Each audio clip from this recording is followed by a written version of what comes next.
दे धडक बेधडक आपल्या परिसरातील ताज्या घडामोडी, घटना, समस्या, विविध क्षेत्रातील सर्वदूर बातम्या पाहण्यासाठी लोकशक्ती लाईव्ह न्यूज चॅनलला सबस्क्राईब करा आणि नोटिफिकेशन मिळवण्यासाठी बेल आयकॉनला प्रेस करा।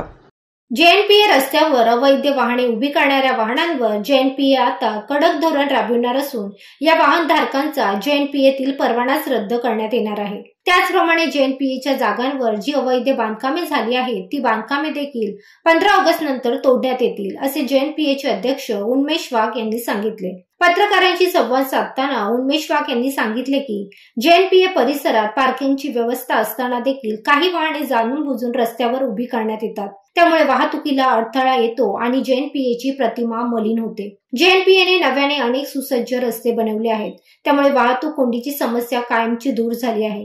JNPAने अवजड वाहने पार्क करण्यासाठी मोठमोठाले पार्किंग बनवले आहेत आणि त्या पार्किंगमध्ये सगळ्या सुविधा असताना देखील काही वाहन चालक रस्त्यावर वाहने उभी करत आहेत। त्याचप्रमाणे JNPAच्या जागेवर अतिक्रमण करून बांधकामे केली आहेत आणि त्या ठिकाणी अवैध धंदे होत असल्यामुळे ही अतिक्रमणे लवकरच तोडण्यात येणार असल्याची माहिती उन्मेष वाघ यांनी दिली। त्याचप्रमाणे JNPA बेलपाडा गावाच्या पाठीमागून ते अटल सेतू पर्यंत एक नवा पर्याय रस्ता बनविणार असून त्यामुळे जुना मार्गांवरील वाहतूक कमी होणार आहे।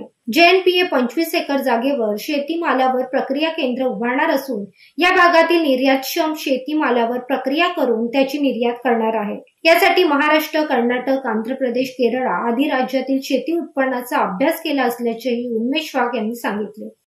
लोकशक्ती लाईव्ह साठी अनंत नारंगीकर, उरण।